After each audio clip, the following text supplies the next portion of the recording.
Hello, welcome to #Share a Story. I'm Basil and I'm going to read a short story from Japan. This is called Master Snotty Nose, adapted by Bertie for Story Nori. Enjoy. In a mountain village, where the air was fresh and the rivers sang, an old man called Hideo lived. Hideo was a woodcutter who, with every swing of his axe, hoped to sell his wood for a good price. As dawn painted the sky, Hideo would trudge into town, firewood stacked high on his back, calling out, "Firewood! Dry firewood for sale!" But one gloomy day, he was unable to sell a single log.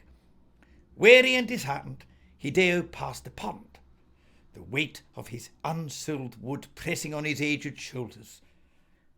Glancing down into the glistening water below, he thought, since no one wants my firewood, perhaps the dragon god of this pond might appreciate my logs. One by one, he offered his bundles to the water below, whispering a silent prayer with each drop.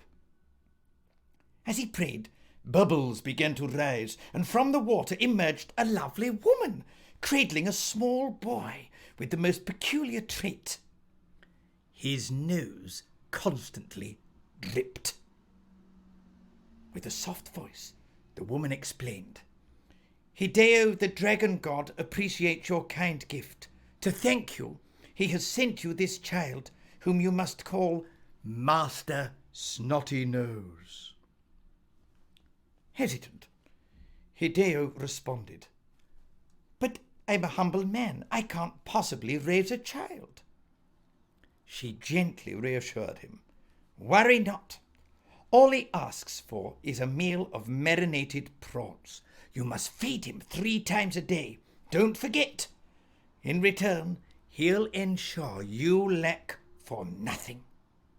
And then, just as mysteriously as she appeared, the woman faded into the water, leaving only Master Snotty Nose, who giggled and sniffled, wiping his nose on his sleeve in a comically exaggerated manner.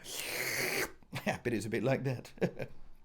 Hideo made a special place for Master Snotty Nose beside the home's sacred altar.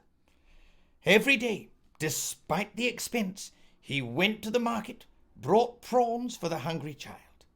The boy ate the prawns, but he never said anything in return. The only sound he ever made was a sniffle from his nose. Then, one evening, when Hideo was feeling cold and hungry, he recalled the promise of the Lady of the Lake, that the boy would grant him anything he needed. Hideo murmured hesitantly, "Master Snotty Nose, might you bring me some rice?" In response, the boy's nose twitched, and with a comical, exaggerated sneeze, "Achoo!" a mound of rice appeared. Hideo's eyes widened in astonishment. Emboldened by this, Hideo continued, "Master Snotty Nose, could I have some money?" Another plateful, "Wahoo!" and coins clinked at his feet. His heart racing, Hideo's wishes grew bolder. A new house, perhaps? With yet another, "Wahoo!" a grand dwelling stood where his modest shack used to be. And when he asked for a warehouse, another sneeze brought forth a majestic storage filled with goods. It seemed the boy's prayers knew no bounds, and Hideo's fortunes multiplied with every request. The once humble woodcutter's name was whispered in awe across the village as tales of his riches spread. Hideo's mornings no longer started with treks to the mountains for firewood. Now his sole duty was a trip to the town's market, not for himself, but to procure the finest prawns for his magical companion, Master Snotty Nose. But as times passed and Hideo's pockets grew heavier, his heart grew lighter, yet he also grew lazy. Soon, this lazy Hideo, he felt buying shrimp to be tedious. He sighed. Master Snotty Nose, you've given me so much, but now I need nothing more. Perhaps you'd be happier in the Dragon's Palace. Master Snotty Nose. Master Snotty Nose gave one final comedic snort that would have sent any child into peals of laughter. And as the old man chuckled, he blinked, and instantly the mansion and storehouses vanished. All that was left behind was Hideo's old shack.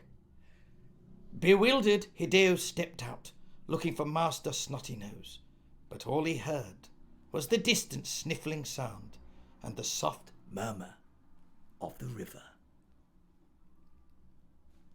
I hope you enjoyed that. Thank you for joining us for the #share a story from Roundabout Dramatherapy. We all know that times are tough at the moment, but it would be very grateful for any donation. Your gift will change the lives of children and adults who Roundabout supports. Thank you so very much. Please share this story with your friends and family. Boom, boom! From Basil Brush and his pantomime dressing room. Bye-bye.